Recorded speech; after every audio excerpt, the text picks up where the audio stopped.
자, 우리 함께 말씀을 보시겠습니다. 창세기 20장 1절부터 18절까지 말씀, 저와 여러분 교독으로 함께 읽어나가도록 하겠습니다.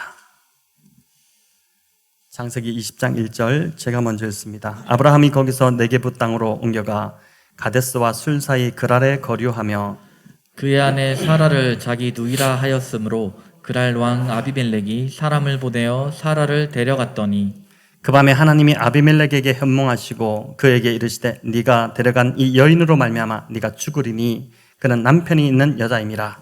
아비멜렉이 그 여인을 가까이 하지 아니하였으므로 그가 대답하되 주여 주께서 의로운 백성도 멸하시나이까. 그가 나에게 이는 내 누이라 하지 아니하였나이까. 그 여인도 그는 내 오라비라 하였사오니 나는 온전한 마음과 깨끗한 손으로 이렇게 하였나이다.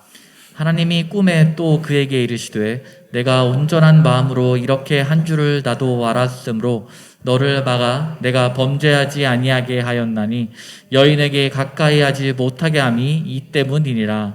이제 그 사람의 아내를 돌려보내라. 그는 선지자라. 그가 너를 위하여 기도하리니 네가 살려니와 네가 돌려보내지 아니하면 너와 네게 속한 자가 다 반드시 죽을 줄 알지니라.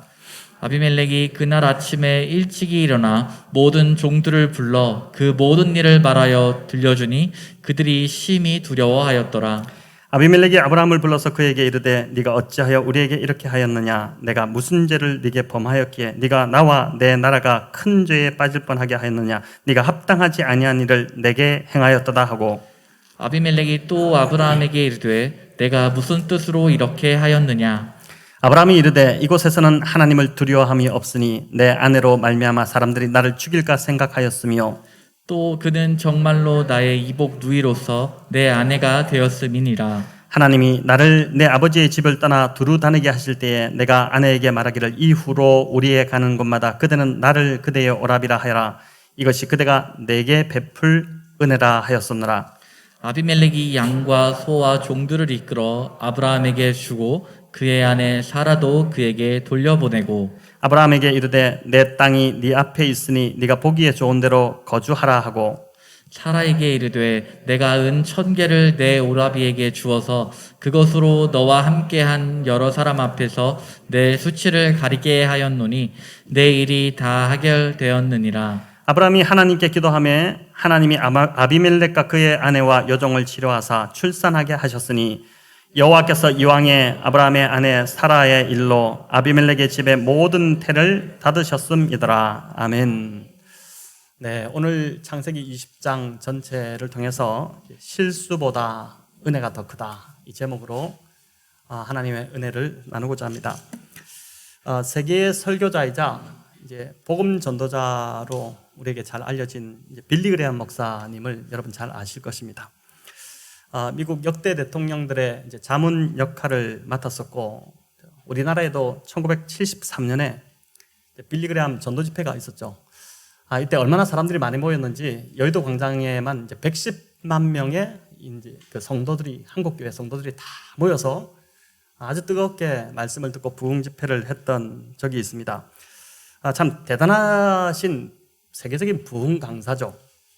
그런데 이분에 대한 이제 유명한 일화가 있는데, 한 번은 기자가 이제 이 목사님에게 목사님의 아내인 그 루스 사모님께 좀 얄궂은 질문을 던졌습니다. 사모님, 빌리 그레엄 목사님이 대단한 복음 전도자이신데 평생을 함께 사시면서 혹시 이혼을 생각해 보신 적이 없으십니까? 이렇게 물은 것입니다. 자, 이 사모님이 뭐라고 대답했겠습니까? 이렇게 대답을 했습니다. 이혼은 아니고 살인은 몇 번 생각해 봤다, 이렇게 이야기한 것이죠.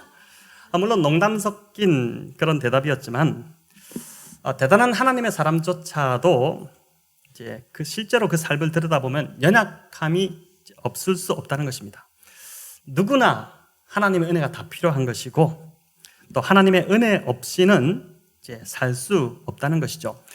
내가 내 힘으로 살 수 있고 또 내 능력으로 못할 일이 없다고 생각을 먹는 순간 이미 은혜는 우리 속에서 사라질 수밖에 없습니다. 은혜가 우리 안에서 은혜가 되지 못하기 때문인 것이죠. 은혜가 더 크다라는 책을 쓰신 이제 카일 아이들먼 목사님이 있습니다. 이분의 이제 쓰신 책이 한국에 몇 권이 번역되어서 최근에도 이제 참 유명하게 알려진 책들이 있는데, 팬인가 제자인가, 또 나의 끝 예수의 시작, 이 참 좋은 책이죠. 이런 책들을 아마 읽어보신 분들이 있을 텐데, 이 카일 목사님이 신학교 시절에 이제 디모데전서 1장 15절 말씀을 가지고 리포터를 하나 이제 제출해야 했는데, 그때 이제 이분이 이 한 절을 가지고 묵상하면서 나름 참 잘 리포터를 썼다고 이렇게 생각하고 제출했는데, 교수님이 읽고 이제 다시 돌려준 것입니다. 다시 써오라고 한 것이죠. 디모데전서 1장 15절, 여러분 어떤 말씀인지 한번 같이 읽어볼까요? 미쁘다 모든 사람이 받을 만한 이 말이여, 그리스도 예수께서 죄인을 구원하시려고 세상에 임하셨다 하셨도다. 죄인 중에 내가 괴순이라. 자, 죄인 중에 내가 괴순이라, 바울의 유명한 고백이죠. 바울이 자신을 죄인 중에 괴수라고 고백을 한 것인데, 카일 목사님은 이 부분을 주로 이제 바울의 과거에 초점을 맞춰서 리포트를 쓴 것입니다. 예수님을 만나기 전에 바울이 기독교인들을 박해하고 핍박하고 했던 이제 거기에 좀 초점을 맞춰서 바울이 죄인 중에 괴수다 이렇게 적었는데, 교수님이 다시 쓰라고 한 것입니다. 그러면서 이제 죄인 중에 내가 괴순이라, 이 부분 I am the worst, 여기 이 부분 M이라는 부분을 빨간 줄로 쫙 그으면서 다시 묵상해 이렇게 한 것이죠. 처음에 이게 무슨 영문인지 몰라 당황을 했는데, 밑줄 부분을 이제 가만히 보니까 아마 지금 고개 끄덕끄덕 하시는 분들 이해하신 것 같은데, 이분이 이해가 되기 시작한 것입니다. 바울은 내가 죄인 중에 괴수였다 이렇게 과거형으로 말하지 않고 현재형을 써서 내가 죄인 중에 괴순이라 이렇게 이제 고백을 한 것이 이 목사님 눈에 들어온 것이죠. 여러분, 이 한 이야기지만은 신앙생활의 허점이 사실 여기 있다고 봅니다. 우리가 신앙연수가 쌓여갈수록, 또 직분을 받을수록, 교회에서 섬김을 하면 할수록 사람들은 이제 자신을 더 나은 사람, 더 경건한 사람, 또 더 좋은 사람으로 계속 다른 사람에게 비춰지기를 원합니다. 죄인 취급받기를 좋아하는 사람은 없습니다. 하지만 하나님의 은혜는 이 바울처럼 현재형으로 나는 죄인 중에 괴수입니다 라고 늘 고백하는 자에게 임하게 된다는 것입니다. 이를 잘 이해했던, 이제 우리보다 한 1600년 전에 살았던 그 유명한 참회록을 이제 지은 어거스틴이 이제 그 참회록에서 이렇게 고백을 합니다. 우리 같이 한번 읽겠습니다. 나 자신이 죄인이라고 생각하지 않았기 때문에 나의 죄는 더욱더 구제불능 상태가 되었다. 나 자신이 죄인이라고 생각하지 않았기 때문에, 그러니까 나에게 어떠한 소망도 없다는 것을 절절히 깨달아야지만이 그때부터 하나님 은혜를 붙잡으려고 나아가게 되는데, 여전히 나는 별 문제가 없고 괜찮은 자라고 생각하기 때문에 실은 괜찮지 않은 그런 종교적인 신앙인으로 그냥 굳어져 간다는 것입니다. 자, 여러분, 오늘 읽은 본문에서 우리는 똑같은 실수를 반복하는, 그래서 정말 이 말 그대로 하나님의 은혜 없이는 살아갈 수 없는 이 아브라함을 만나게 됩니다. 믿음의 조상으로 부름을 받았지만 오늘 그가 보여주는 이 모습은 참 실망을 넘어서 우리를 경악하게 만듭니다.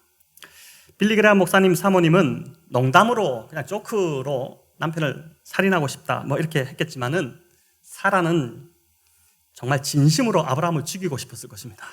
한 번도 아니고 두 번씩이나 자기 살고자 아내를 팔아먹는 이 남편을 어떻게 신뢰를 할 수 있겠습니까?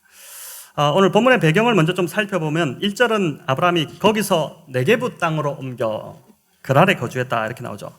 여기 거기서는 이제 헤브론 땅을 말합니다.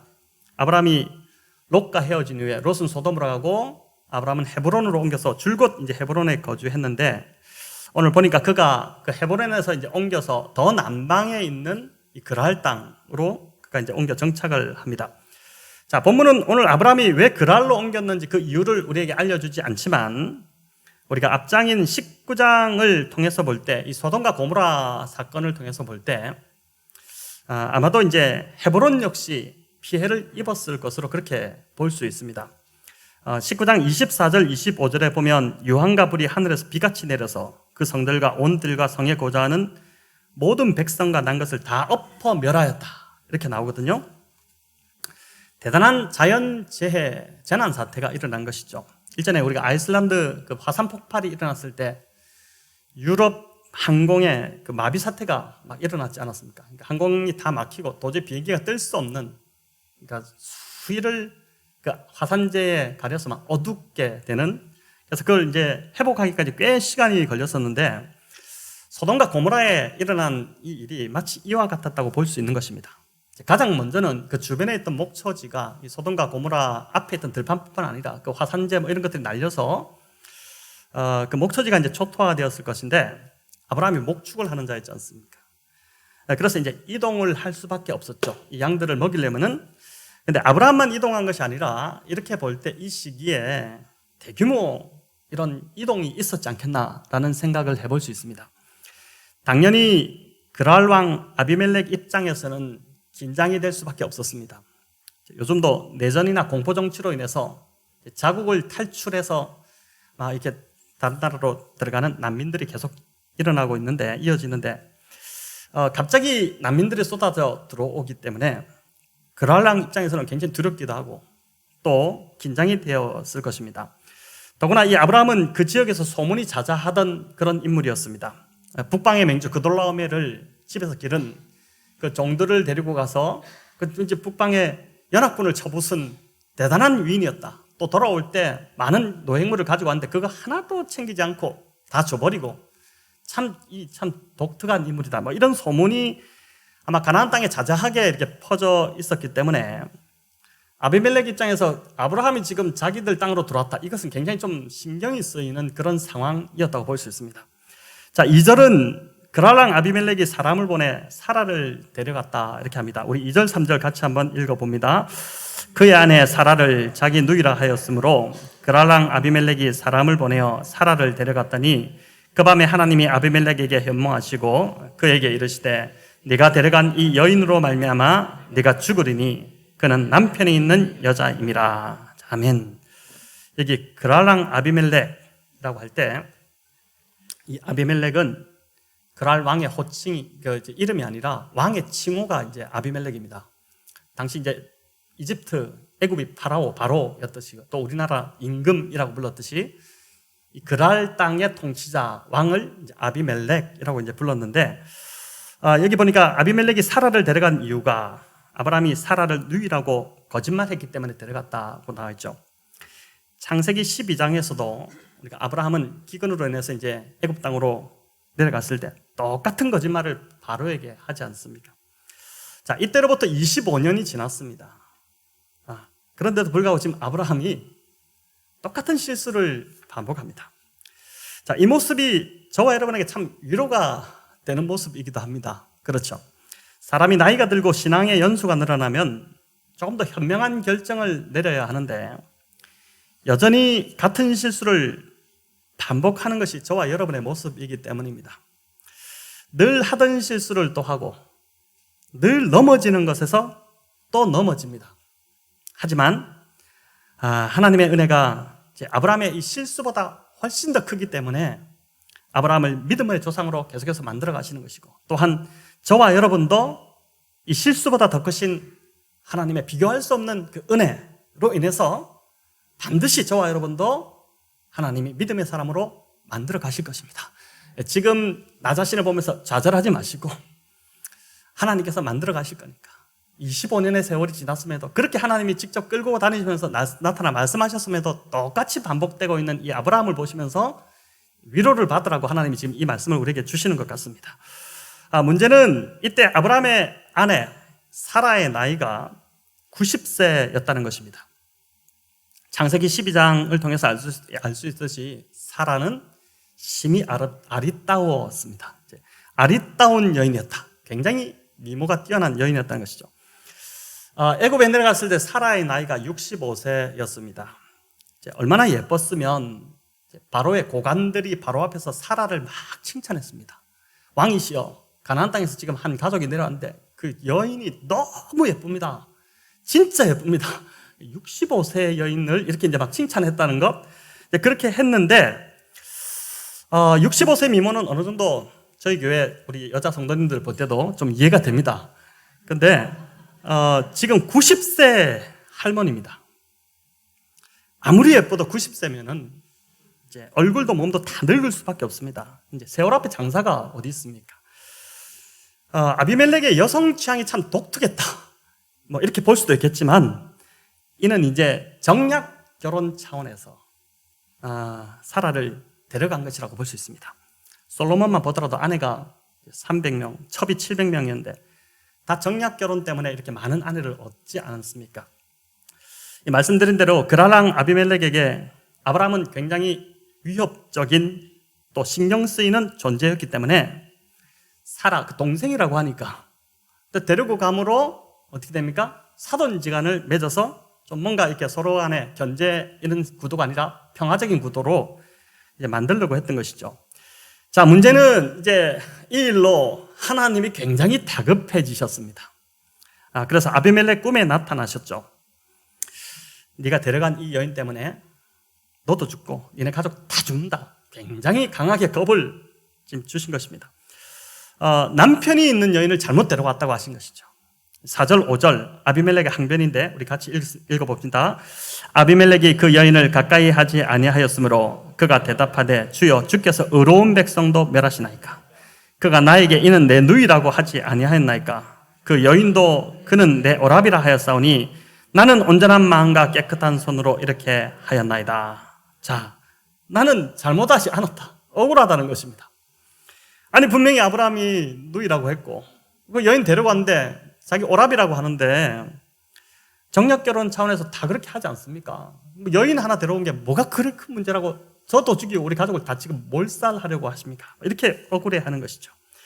하나님께서 다시 꿈으로 나타나셔서 이 아비멜렉의 말을 인정해 주시는데 우리 6절 같이 한번 읽습니다.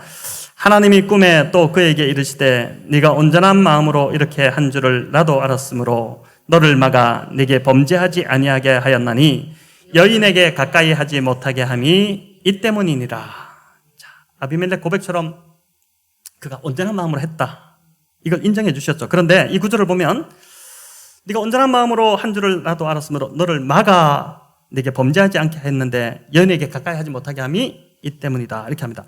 뭔가 이 5절을 보더라도 그렇고 하나님께서 아비멜렉에게 질병을 주셨다는 것을 볼 수 있습니다. 사라를 데리고 오자 아비멜렉이 없던 병이 생겼고 무슨 병인지는 잘 모르지만 뭐 학자들에 따라서 성병이 걸렸다 이렇게 말을 하기도 하지만 그것 때문에 사라와 잠자리를 할 수 없는 상황을 만들어 버리신 것입니다. 자, 17절이 그것을 더 잘 뒷받침해 주는데 우리 같이 한번 읽어보겠습니다. 아브라함이 하나님께 기도하매 하나님이 아비멜렉과 그의 아내와 여종을 치료하사 출산하게 하셨으니 여호와께서 이왕에 아브라함의 아내 사라의 일로 아비멜렉 집의 모든 태를 닫으셨습니다. 자, 여기 보십시오. 아브라함이 기도하자 누가 먼저 치료됩니까? 아비멜렉이 먼저 치료됩니다. 그리고 자기 아내와 그의 아내와 여종을 치료해서 출산케 했다 하죠. 그러니까 아비멜렉이 뭔가 사라를 데리고 오면서 병이 생긴 것이고 아브라함이 기도하자 그 병이 고침받은 것입니다. 만약 아비멜렉이 사라와 잠자리를 하게 되면 다 끝나는 것입니다. 그 이제 게임 끝입니다. 하나님께서 그동안 공들였던 모든 것이 다 무너지는 것이죠. 자식을 주겠다. 아브라함과 사라를 통해서 아들을 주겠다고 하신 그 약속이 다 깨어질 그런 상황입니다. 그러니까 이제 다급해지니까 하나님께서 긴급으로 개입하셔서 이 모든 걸 다 막으신 것입니다. 여러분, 그랄랑 아비멜렉은 상황이 참 답답했겠지만 보니까 하나님이 막으신 것이 은혜였습니다. 만약에 막지 않았다면 아비멜렉 집안은 그냥 그것으로 다 끝날 판이었죠. 여러분, 그래서 하나님이 우리의 삶도 마찬가지입니다. 때로 간절히 원하는데 하나님 막으신다. 하나님 막으시는 것이 은혜이고 오히려 하나님이 내버려 두시는 것이 심판인 줄 믿으시기 바랍니다. 지난주 금요기대 설교에서도 우리가 들었지만 우리 강도사님 이제 설교하셨는데 다윗이 하나님의 성전을 짓고자 하는 열망이 얼마나 강했습니까? 좋은 일이죠. 그런데 하나님이 그걸 막으셨습니다. 그러니까 누구한테 물어봐도 다 좋은 일이었습니다. 여러분, 그러나 좋다고 다 옳은 일이 아닌 것 같습니다. 보니까 이제 영적인 것은 그런 것 같습니다. 심지어 왕궁 선지자인 나단에게도 확인하죠. 내가 이런 계획을 갖고 있는데 왕이시여 너무 좋은 계획입니다. 성전을 지으십시오. 이렇게 했는데 하나님이 딱 막아버리십니다. 왜 막으셨습니까? 다윗의 계획보다 더 좋은 계획이 하나님께 있었기 때문에 그렇습니다. 하나님이 막으실 때 여러분 그래서 억지로 하려고 하지 마시기 바랍니다. 하나님이 막으신다면 그건 섭섭해야 할 일이 아니라 나를 향한 더 좋은 계획이 있다는 증거입니다. 그건 기뻐해야 될 일이고 기대해야 될 일인 것입니다. 왜냐하면 하나님은 선하신 분이시고 늘 우리를 사랑하시기 때문에 최선의 것으로 주시려고 늘 그렇게 하나님 애쓰시는 분이시기 때문에 지금 하나님이 이걸 막으셨다? 내가 원하는데도 막으셨다? 그러면은 다른 더 좋은 것이 기다리고 있다는 것을 믿으시고 하나님 막으실 때 즉각 순종하시는 복된 성도님들 되시기를 축원합니다. 자, 보니까 사고는 아브라함이 다 치고 뒷수습은 지금 하나님께서 뒷지닥거리하기 바쁘십니다. 우리의 삶이 보통 이렇지 않습니까? 자, 그런데 재밌는 건 7절인데 우리 같이 한번 읽어봅니다. 이제 그 사람의 아내를 돌려보내라. 그는 선지자라. 그가 너를 위하여 기도하리니 네가 살려니와 네가 돌려보내지 아니하면 너와 네게 속한 자가 다 반드시 죽을 줄 알지니라. 아멘. 자, 하나님께서 보니까 잘한 것 하나 없는 아브라함을 지금 아비멜렉 앞에서 지켜서 체면을 세워주시고 있는 것이죠. 뭐라고 합니까? 아브라함을 선지자라고 합니다. 그러시면서 그가 너를 위해 기도하면 네가 살려니와 네가 돌려보내지 않으면 너와 내게 속한 자가 다 반드시 죽을 줄 알라고 하시죠. 여러분 성경에서 선지자라는 단어가 여기 처음 등장합니다. 재밌죠? 이 말씀대로 말씀의 맥락을 보니까 선지자가 어떤 역할을 하냐면은 선지자는 기도하는 자입니다. 그러니까 자기 문제를 가지고 기도하는 자가 아니라 백성의 문제를 안고 백성의 삶에 끼어들어서 그 백성을 위해서 기도하는 자가 바로 선지자입니다. 그러니까 선지자가 기도하면 하나님께서 하늘에서 듣고 그 백성의 죄를 사해 주시지만 그러나 선지자가 기도하지 않으면 다 죽는 것입니다. 자, 이는 또한 창세기 12장에서 아브라함을 부르신 사명과도 일치하는데 우리 창세기 12장 3절 같이 한번 읽어볼까요? 너를 축복하는 자에게는 내가 복을 내리고 너를 저주하는 자에게는 내가 저주하리니 땅의 모든 족속이 너로 말미암아 복을 얻을 것이라 하신지라. 아멘. 자, 땅의 모든 족속이 복을 받을 수 있는 길을 아브라함에게 달려있게 하신 것입니다. 하나님께서 아브라함을 축복하는 자를 축복하시고 아브라함을 저주하는 자를 저주하시기로 작정하신 것입니다. 아브라함이 가는 곳마다 그들을 축복하면 그들이 복을 받게 되는 것이고 그들을 위해 기도하면 그들이 살게 될 것이었습니다. 이런 엄청난 사명을 가진 자였음에도 아브라함은 그랄에 도착하자마자 자기 문제에 빠져서 이 기도의 사명과 열방을 축복하는 사명을 그냥 잊어버린 것입니다. 참 안타깝죠. 그러니까 지금 열방을 축복하는 그런 사명을 가진 자인데 그걸 잊어버리고 그냥 자기 문제에 허덕이고 있는 상황으로 떨어져 버린 것입니다. 그런데 하나님께서 이 사건을 통해서 아브라함 안에 이 사명, 선지자의 사명이 있음을 다시 한번 일깨워 주시는 것이죠. 하나님께서 아브라함을 그랄 지역으로 옮기신 것은 목축을 위한 초장을 얻기 위함도 있었겠지만 그것이 주 목적이 아니었다는 것입니다. 다른 더 중요한 주 목적이 있는데 그것은 바로 아브라함이 그랄로 들어가면서 그랄을 위해서 사람들을 축복하고 그들을 위해 기도하라고 그것으로 옮기신 것입니다. 그런데 아브라함은 처음부터 보니까 그랄 사람들을 오해했습니다. 자, 11절에 보면 뭐라고 합니까? 이곳에는 하나님을 두려워함이 없으니 이렇게 하죠. 사람들이 두려워하지 않을 것이다. 하나님을 두려워하지 않을 것이다. 그래서 무서워서 내가 인간적인 방법을 써야겠다. 이렇게 된 것입니다. 그런데 8절을 보니까 그렇지 않음을 우리가 알 수 있습니다. 우리 8절 같이 읽습니다. 아비멜렉이 그날 아침에 일찍 일어나 모든 종들을 불러 그 모든 일을 말하여 들려주니 그들이 심히 두려워하였더라. 자, 여기 보니까 그랄 백성들이 하나님을 두려워하지 않는 자들이 아니라 하나님을 심히 두려워하는 자들이었다. 또 말씀에 즉각 순종하는 자들이었음을 볼 수 있습니다. 아브라함이 질에 겁을 먹은 것입니다. 모든 사실을 알고 난 후에 이 사고를 수습하는 아비멜렉, 이 백성을 대표하는 아비멜렉의 태도를 보니까 아브라함보다 훨씬 낫습니다. 인품이나 태도나 마음 씀씀이 이 모든 것에서 지금 아브라함보다 뒤지지 않는 것입니다. 오히려 참 이 상황에서도 여전히 그가 내 눈이 맞습니다 이러면서 궁색한 병만만 늘어놓고 있는 이 아브라함이 더 세상 사람 같고 더 이방인 같고, 오히려 아비멜렉이 이방 사람임에도 하나님의 언약의 자손다워 보이지 않습니까? 자, 16절에 보면 사라의 수치를 씻어주기 위해서 은 1000개를 이제 아브라함에게 주기까지 합니다. 이 은 1000개는 당시 사람들이 평생을 벌어도 벌 수 없는 그런 대단한 그러한 금액이었다고 할 수 있습니다.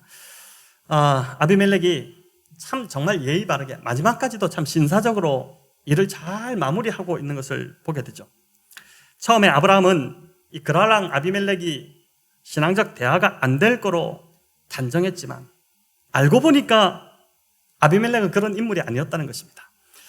아브라함이 적대적인 의사가 없었다는 것을 알았을 때 15절에 나오듯이 아비멜렉이 땅까지 지금 아브라함에게 내어줍니다. 자, 15절 보십시오. 아브라함에게 이르되 내 땅이 네 앞에 있으니 네가 보기에 좋은 대로 거주하라 하고, 여기 거주하라는 것은 일시적으로 잠시 있다가 떠나라 이런 뜻이 아니라 영구한 땅으로, 이건 너희 땅입니다, 당신 땅입니다 이렇게 준 것입니다.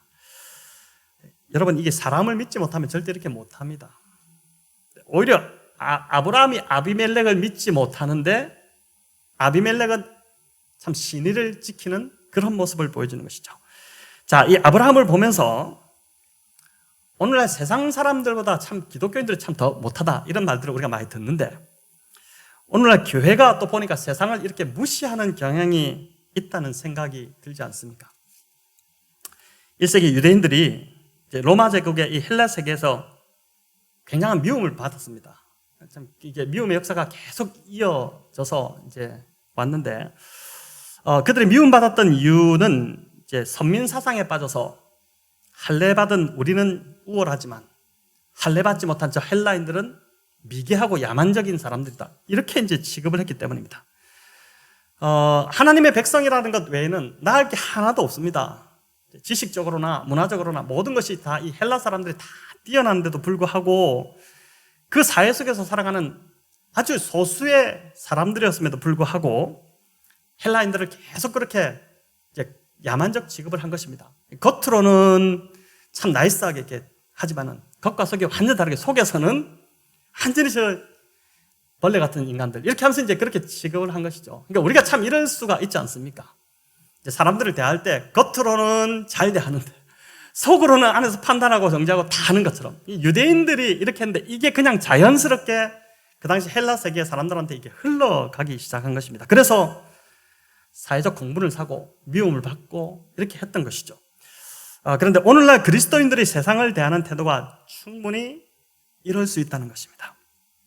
세상 사람들을 신앙적 대화가 전혀 안 되는 사람처럼, 아브라함처럼 마치 먼저 지레 겁을 먹고 먼저 선입견을 가지고 그렇게 판단해버리는 것입니다.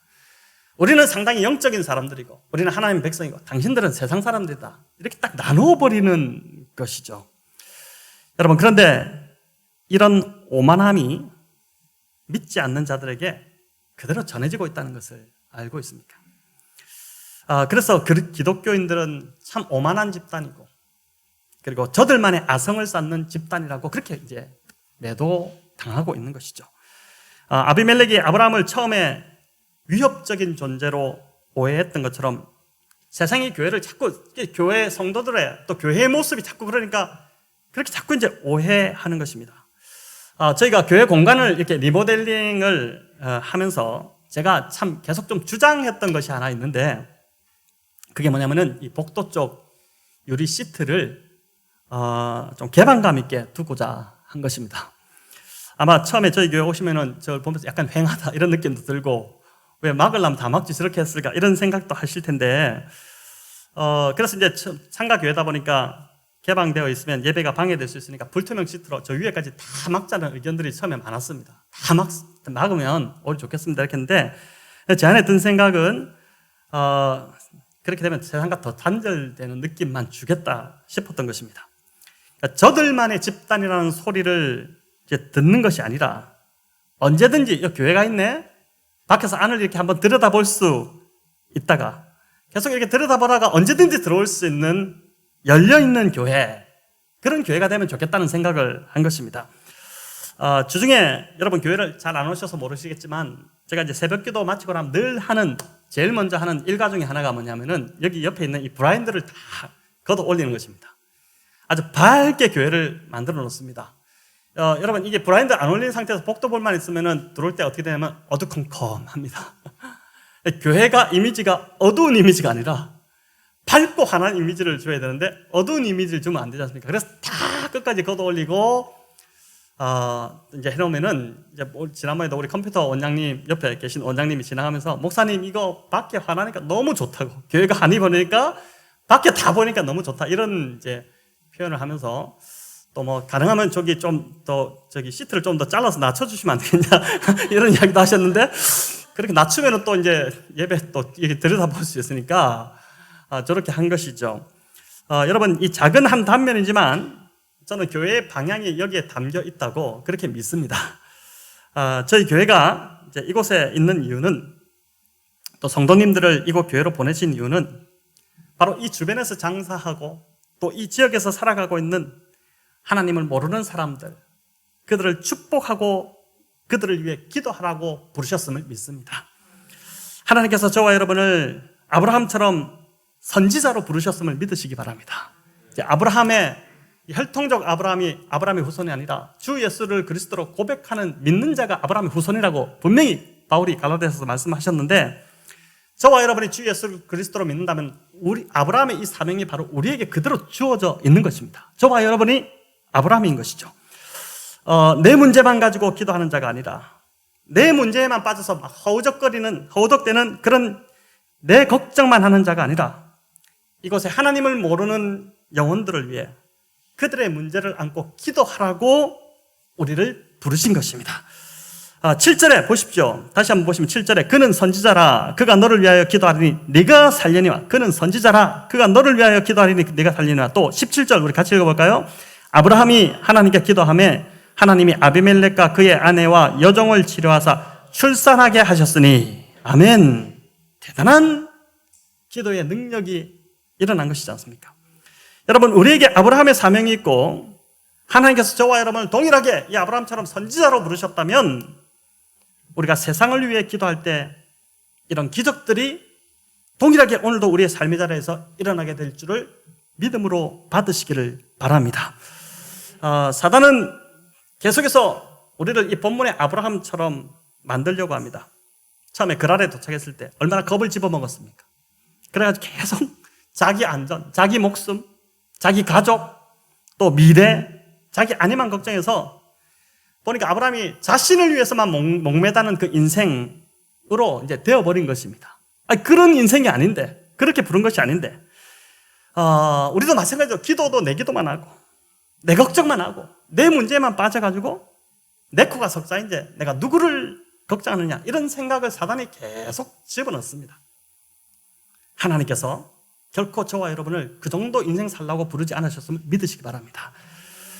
우리는 더 이상 내 문제에만 함몰되어 살아갈 자들이 아닙니다, 여러분. 예수님은 마태복음 6장 33절에서 이 문제를 다시 한 번 더 우리에게 정확하게 알려주시는데 같이 한번 읽어볼까요? 그런즉 너희는 먼저 그의 나라와 그의 의를 구하라. 그리하면 이 모든 것을 너희에게 더하시리라. 아멘. 그런즉 너희는 먼저 그의 나라와 의를 구하라. 먼저 그의 나라와 의를 구하면 이 모든 걸 다 주시겠다고 약속하시는 것입니다.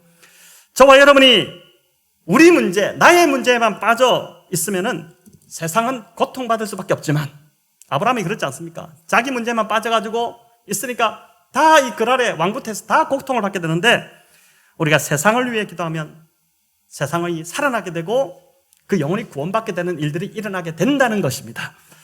자, 이제 이번 주부터 이 말씀을 꽉 붙들고 여러분 가는 곳마다 영혼들을 위해서 한번 기도해 보시기를 바랍니다. 하나님께서 저와 여러분을 선지자로 부르셨다면 내가 기도하면 그 사람이 살게 될 것입니다. 이제 직장을 가더라도 단지 월급을 받기 위해, 월급을 위해 가는 것이 아니라 그곳에 있는 영혼들 위에 상사, 밑에 또 부하 직원들, 그들의 영혼을 위해서 기도하기 위해서 내가 출근한다고 한번 그렇게 하고 직장을 가보시기 바랍니다. 여러분, 똑같은 직장인데 그날이 완전히 달라지기 시작할 것입니다. 다른 느낌으로 다가오기 시작할 것입니다. 내 안에 있는 이 아브라함의 사명, 열방을 위해 축복하고 기도하는 사명, 이것에 대한 눈이 저와 여러분이 열려야 되는 것이죠. 또 무엇보다도 여러분, 하나님을 모르는 사람들과 신앙적 대화를 많이 좀 가져보시기를 바랍니다.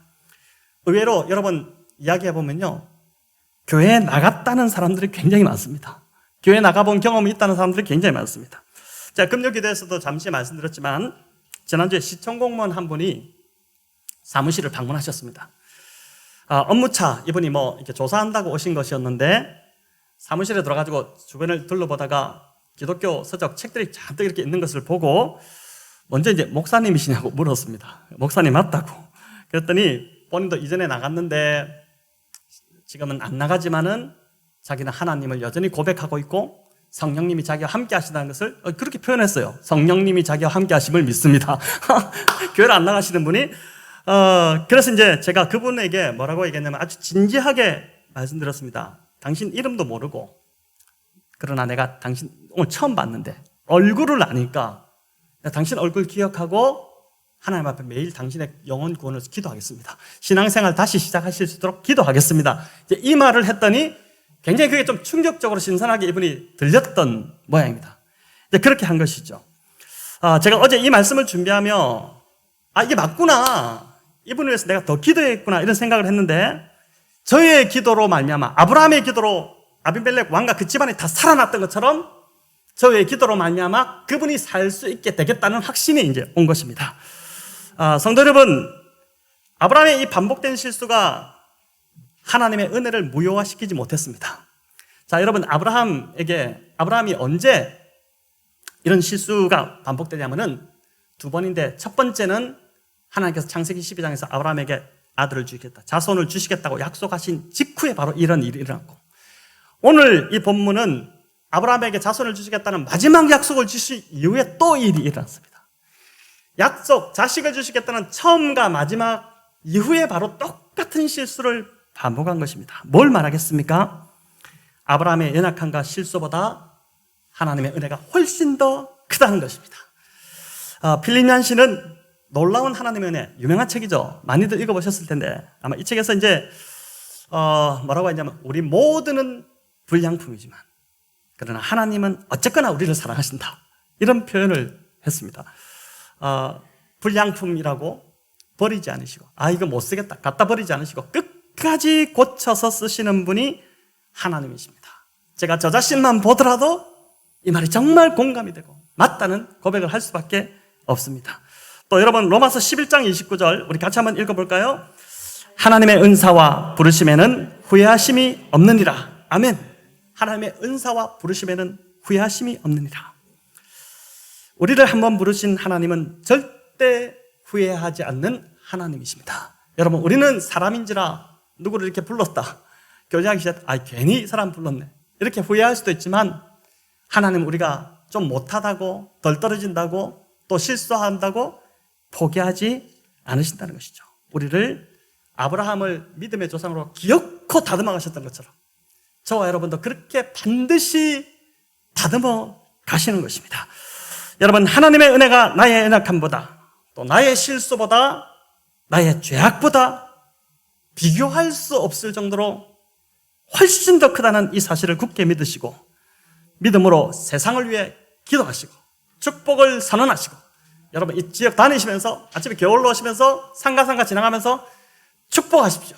그리고 그들이 잘 될 수 있도록 기도하시고, 그렇게 할 때 세상을 살리는 이 아브라함의 사명을 정말 제대로 감당하시는 복된 교회, 복된 성도님들 다 되시기를 주님의 이름으로 축원합니다.